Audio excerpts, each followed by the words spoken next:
شەش پەپوولەکەی باغی مەرزیە فەریقی کێ بوون؟ ساڵی 1999 ساڵی درەوشانەوەی مەرزیە فەریقی بوو. لەم ساڵەیە مەرزیە فەریقی توانی ئەلبومێکی تایبەت بەخۆی بە بێدەنگی ناسری ڕەزازی لە ژێر ناونیشانی بەڵێن بدا بڵاو بکاتەوە.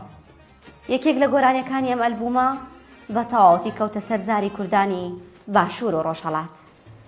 شەش پەپوولەکەی گۆشەی باخەکەم، هەر بۆ ئێوەیە ئاخوداخەکەم.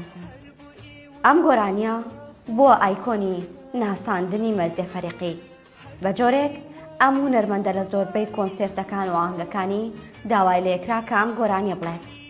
گۆرانیەکە لە ئاوازی بورهانی موفتیزادەیە و هۆنراوەکەی کاکەی فەلاحە.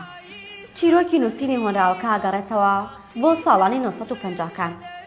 ئەو کاتەی شاعیری شاری سلێمانی کاکەی فەلاح لە زیندانە بێت و هەواڵی لەدایکبوونی شەشە منداڵی پێگەێنن. لەو کاتەیە لە زیندان پێنووسەکەی هەڵەگرێت و هیوای بینینەوە دووری منداڵەکان دەکات بە هۆنراوەیەکی جوان و مژدەی گەڕانەوەیان پێگەێنێت. شعری ئەم گۆرانیە هی بەڕێز کاکەی فەلاحە ئەکەوێتە سجنەوە بەعس ئەیگرێ دەوڵەتی بەعس ئەیگرێ. لەو کاتە 5 منداڵیە بێ و خێزانەکەیشی دووگیانە بێ بە مناڵی شەشەم. زۆر بیریانەکات و دوای ئەزانێ کە ئێستا خێزانەکەیشی مناڵی شەشەمی لەدایک بووە لە ناو سجنەوە ئەو شعرە ئەڵێ بۆ هەر 6 پەپوولەکەیان.